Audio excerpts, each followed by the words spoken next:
When I talk about problems that involve a fair degree of abstract reasoning, you may notice that I like to start the video with a very palpable, very pragmatic, real-world example. If you are living in the United States, Canada, or Australia, have you ever asked yourself the question of why, when the government has made its attempts to alleviate the poverty of the native people, of the indigenous people, why they did not redistribute ownership of land, of properties, of apartments, of condominiums, of office buildings within the downtown core of the biggest cities? Why is it that the government's strategy has been to grant land ownership to the most obscure, most remote, most poorly connected, most worthless pieces of land in the country?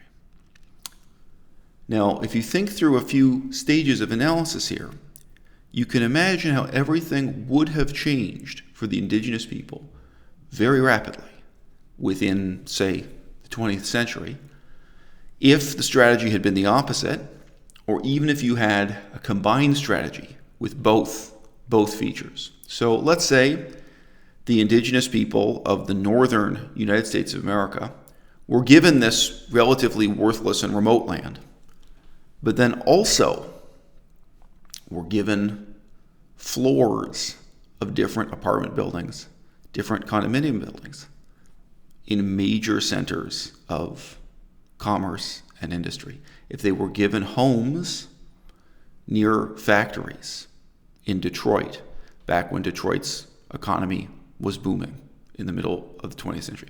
What if, back when there was the industrial boom in Oakland, California, and this sort of thing, what if native people had also, indigenous people had also been brought in and involved in that period of prosperity by being given houses and apartments right there? And even now, you could ask, well, there were new condominium towers being built in big cities like Vancouver and Toronto.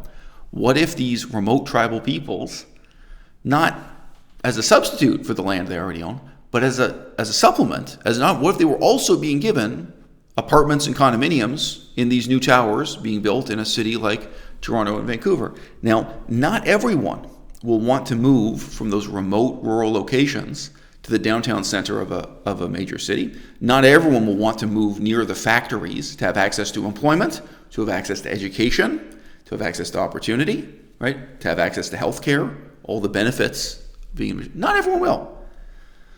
But even if some of those indigenous people choose to keep living on the land, maybe they want to be farmers or they want to be hunters, they want to continue that traditional lifestyle, suddenly they have a source of income.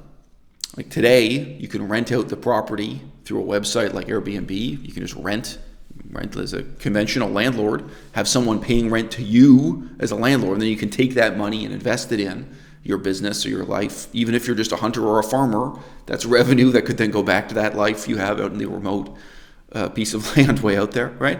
It's going to involve you positively in the prosperity of the big city in a way that these other forms of redistribution never can and never will. Now, so let me just ask you, why did the government in Canada or Australia never do this? My answer is because it would work. Because they knew it would work. I think it's really quite intentional, the extent to which our indigenous people were forcibly excluded from the economy of manufacturing, mining, everything worth having, everything worth being a part of in the 20th century. And I'm saying the 20th century intentionally, and once you get back to the 19th century and the 18th century, you're in the much more overtly genocidal period. Now, a brief aside, this is not going too far off the beaten track of this video. All my life, I heard these kind of false allegations against the government of Japan that they had committed genocide in much the same way or worse against the indigenous people of the far north of Japan, all right? So the Ainu are the only group anyone knows the name of in English, but the Ainu are not the only indigenous group up there. There are several different ethnic groups, different languages, different. But suffice to say, there are indigenous people there who are not Japanese. And I was shocked when I did the research, and again, this is not the whole history of the whole of Japan, these are these people in North Japan, that what the Japanese government in fact did, for example, when they relocated the indigenous people who had been kicked out of Sakhalin, so Sakhalin's the far, far north of Japan, Sakhalin and the other islands nearby, when those people had to be settled on the Japanese mainland, so to speak, there is no mainland, they're just bigger and smaller islands, when they had to be resettled, what they did was take row houses, good old 20th century row houses, near industrial estates, near booming, thriving industries. Just like Detroit had its period of expanding heavy industry, Japan also had a period of expanding. There was employment for anyone, even if you were completely illiterate, you could have good employment in the factories at that time, and many of these people were illiterate. They gave them homes adjacent to booming factories and rapidly growing cities.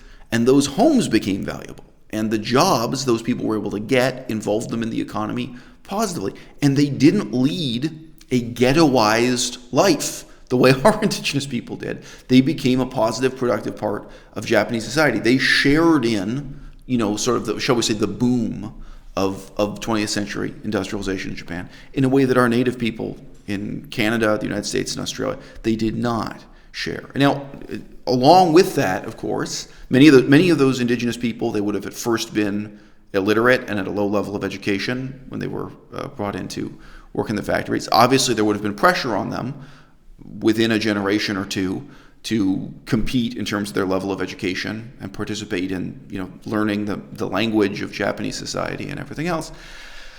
And again, that's very different from the kind of segregation and isolation the indigenous people of Canada, the United States struggled against, where on the one hand they were forced to assimilate through religious education, and the United States, unlike Canada, there was also a big significance for actually military organization. Very few people know about that history of basically the military setting up assimilationist training camps. By the way, this whole history is closely parallel also what the Soviet Union did to their native people out in Siberia. People like the Kets out in eastern Siberia. Another story, but sadly when you do the research, very much the same story. Forced assimilation, isolation, exclusion from all the advantages of the country.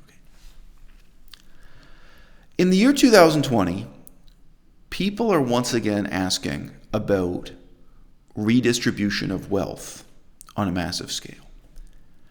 And that question is important. And it's also really important for us to understand the ways in which the posing of the question almost inevitably leads to the wrong answers. Okay? You may have heard me say some sympathetic things about the concept of redistribution of wealth, but I'm also its harshest critic. I wasn't born yesterday. I'm going to talk you through this real quickly. Land is just one form of wealth. If you believe that the purpose of redistributing wealth is to achieve equality, talking through this example quickly will let you see that no, redistribution of land is a great example where redistribution of wealth, if it's defined in this way, if this is how we conceive of it, will actually just produce a new aristocracy and unbelievable inequality worse than what we have now. Now, why would we sympathize with redistribution of land? Because I sympathize. I just see the problems with it. I see the shortcomings. Okay. South Korea was conquered by Japan. At the end of World War II, pretty much everyone who had money and who owned land, they were people who had worked with the Japanese regime, or they were some kind of hated and resented Japanese imperial overlord. So when they had their liberty, they became an independent nation state. They had a situation of intolerable, unjustifiable inequality, where it's like, well, there were the Japanese people and the pro-Japanese people, and then there were the Korean people, and South Africa at the end of apartheid, right? So you have a situation where everyone who's rich, either they were the hated white people who led this white supremacist regime, or in some cases they were non-white people but who worked with this hated white supremacist regime. And at the end of apartheid, South Africa had a sort of revolution, right? So you say, okay, well, this is unjust. We have to redistribute wealth. there is a claim being made in the United States in the year 2020 that you have a society still that echoes the fundamental inequality of having a society built on slavery and genocide, that the people who have money, the people who have a status almost like aristocrats in the society, they are the descendants of the slave owners and people who benefited from that segregated, racially unequal society.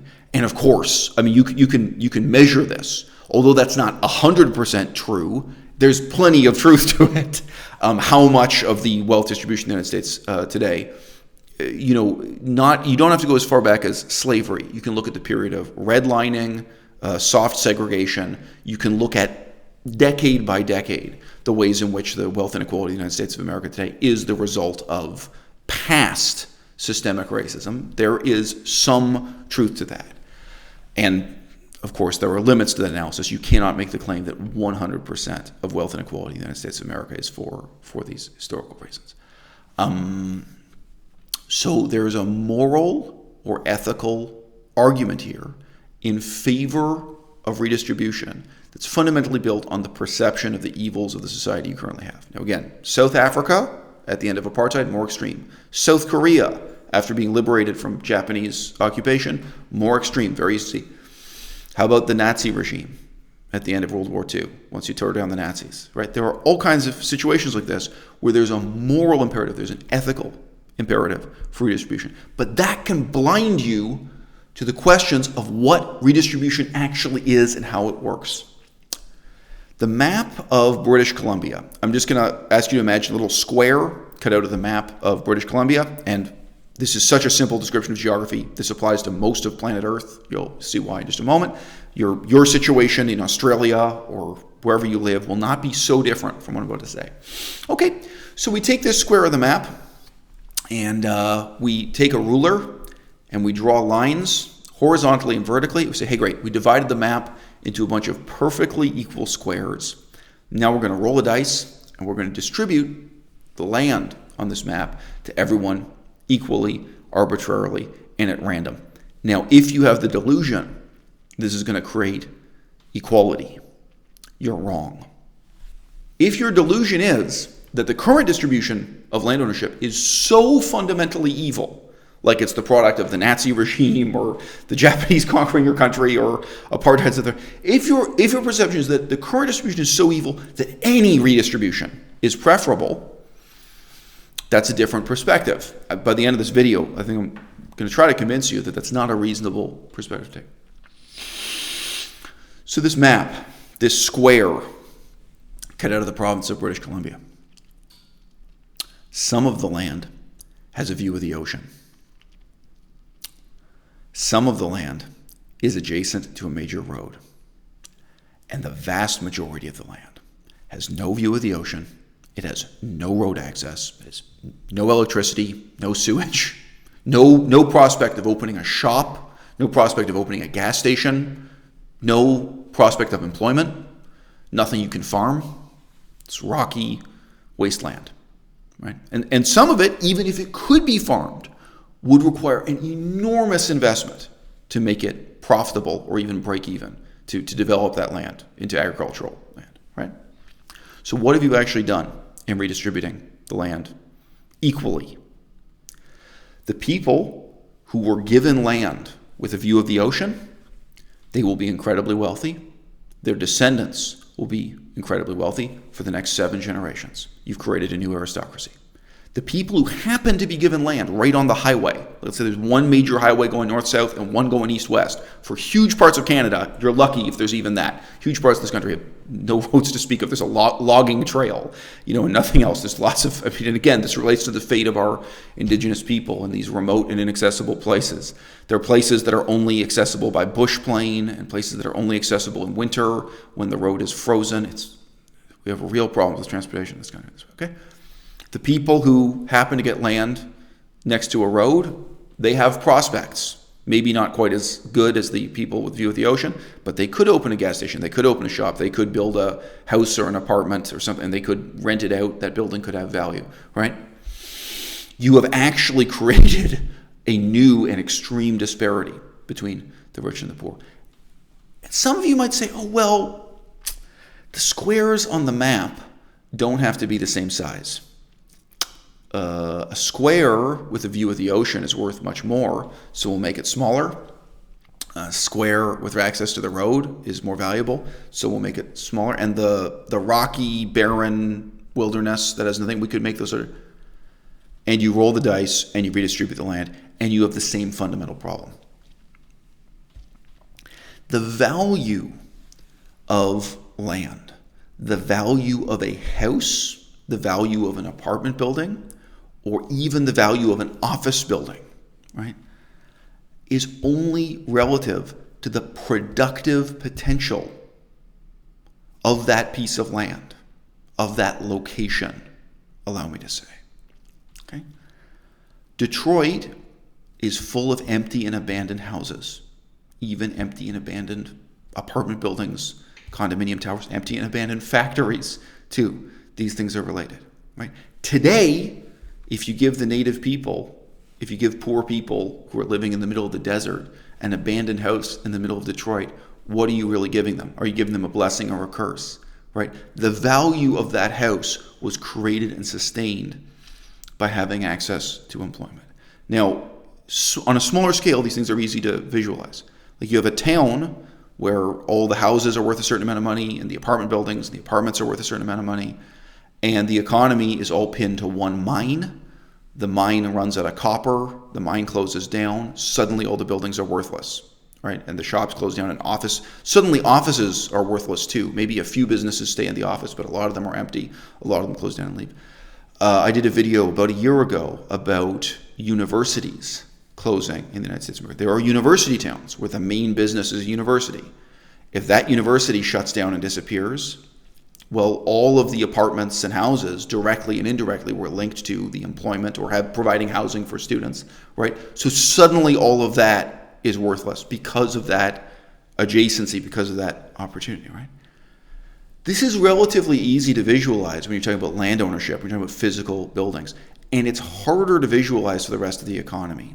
But the value of most of the things you can own, right? It's not something static and inert. It has to do with productive capacity. It has to do with output, right? Now, this is very unlikely to happen as dramatically as everything closing down in Detroit, everything closing down when a university closes, right? But the value of owning a piece of paper that says you have shares in Apple Computer, right? That's based on the future productive output of Apple Computer. So if there's some scandal and everybody stops buying Apple Computer, right, you know the value of this piece of paper goes down or declines. If there's some new scientific discovery that makes their computers totally obsolete and nobody wants to buy them, again, this is not actually going to happen. But examples like this have happened. And well, look, let's not digress into things. But what's hard to perceive is the value of this piece of land or this house here or now is it's not something stored up. It's not something latent or inherent in that land, right? It's because the location of that land gives you access to employment, gives you access to opportunity, lets you participate in production, lets you participate in economic output, okay? Now, most of the arguments against wealth redistribution are very insincere. Most of the people who will point out the disadvantages of wealth redistribution are doing so just because they want to suggest to you that the inequalities we already have are optimal. So you shouldn't question who's rich and who's poor, who owns land and who doesn't, because you couldn't possibly improve on it. That's ridiculous, right? Now, on the other side, I've already suggested, if you just assume the wealth distribution you have is completely evil, like this is so terrible that any redistribution will be better, that can also be misleading. The problem with the right-wing and conservative critique of wealth redistribution is that it never really bothers to explain in a pragmatic way what will work and what won't with redistribution. What you need to do is shift from a mentality of redistributing static wealth thought of as something static, to a redistribution of opportunity. Okay? That is fundamentally why giving Indigenous people apartments in apartment buildings in downtown Toronto, in downtown Vancouver, back when Detroit was a booming industrial town, in downtown Detroit, getting them access to jobs in factories in the most densely populated cities. That's why that would have worked. All right? It's not the value of the apartment on paper that matters. It's not the value of the condominium in the condominium tower that matters. It's precisely that they would have access to education, access to jobs, access to opportunity. And now, again, depending how far back we're going in this hypothetical example, it might even be especially important to emphasize access to jobs that don't require a high school diploma, access to jobs that don't require university education. During the 20th century, all these countries, Canada, United States, Australia, they were actively importing immigrant labor to do jobs. Immigrant laborers who didn't speak English and who didn't have high school diplomas or didn't have a high school diploma in English to do jobs in factories. Those opportunities existed. The government was reaching out and giving them to new immigrants. They were not giving them to our own Indigenous people, which would have taken some work. That wouldn't have been easy to do, maybe, right? But if you're talking about 100 years ago or something, and these are people who didn't have access to the same education as white people, it would have been especially something like access to factory jobs in Detroit and this kind of thing, where you could have, in a really positive way, drawn these people out of poverty. But why? Somebody who's looking at this in a static sense would say, oh, well, that's obvious. The reason why is that an apartment downtown is worth more money than a huge plot of land in the middle of the barren wilderness. Now, there was a very simplified discussion of what makes land valuable and not before. In Laos, in Cambodia, and all these places have had to deal with this issue. If you're redistributing wealth in order to achieve equality, some land has gold and some doesn't. Some land has oil and some doesn't. Some land can grow an orchard effortlessly, and some land would take an unbelievable level of human labor and investment to get an orchard going. And then once you do, it's still not as productive and it still doesn't produce as high quality fruit as the other orchard on the other land, right? Like the inequality of the soil, the inequality of farming conditions for different crops, it's mind-blowing. I remember in southern Laos, I read technical scientific studies on this, and it was just mind-blowing. It was like, oh yeah, well over here, it had to do with the formation of the valley in prehistoric times by a volcano that was no longer visible. It was now a volcano, the remains of which are below the topsoil. It was like, oh, because there was a volcano over here, you can grow coffee and grapes, and they turn out great. And just over here, the soil is hopeless. And getting into the technical reasons that the land itself is not equal, even in its productive capacity this way. So you're talking about empty land.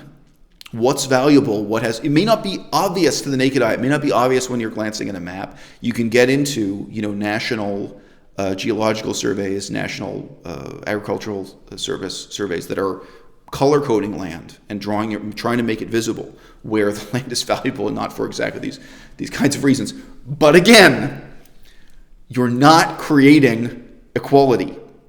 You're creating aristocracy because somebody gets the land that grows an amazing quality grapes, that grows coffee that's really valuable, and somebody gets land that's rocky and worthless, and somebody gets land that can literally have a gold mine on it, and they become wealthy and their descendants become wealthy, and that's it, right? So the arbitrary inequality is only being reinforced through this kind of redistribution, right? What works is not redistribution of wealth per se. It is redistribution of opportunity, right? That is in many ways the puzzle we're dealing with in the 21st century. And I would hope that all of the stupidity, all of the extremism, all of the anguish of the year 2020 will lead to a renewed investigation of what redistribution of opportunity really means. The United States of America is a country where people are expected to go more than $100,000 into debt to get a university degree. And at the end of that process, it remains really debatable whether or not that university degree is worth anything, whether or not it actually does open up any opportunity to you. I looked at a study of what university degrees do the poorest Native Americans enroll in trying to get out of poverty. And it was no surprise they follow exactly the same pattern as immigrants from the Philippines. They're taking courses in nursing. When they don't have the money to become a full nurse, they get these lower level credentials and work in an old folks home, taking care of the elderly, and save up their money and then go back and get more credentials to become a nurse who can, operate an x-ray machine or what have you, get these other nursing credentials. That's one of the most common, the steps being taken for people who are not just born in the United States of America, but whose ancestors have been born there for thousands of years. They're still struggling from this remote position on the periphery to come into the city and have access to those opportunities, have access to that education. And if anything, they're still at a disadvantage relative to new immigrants who've just arrived from Europe or just arrived from Asia or what have you. This is seen. If you walk around Los Angeles today, you see 40,000 Chinese people. You see tens of thousands of Chinese, Japanese, Filipino, Koreans, right, who've been able to make those traditions. Some of them by becoming nurses or what have you, right?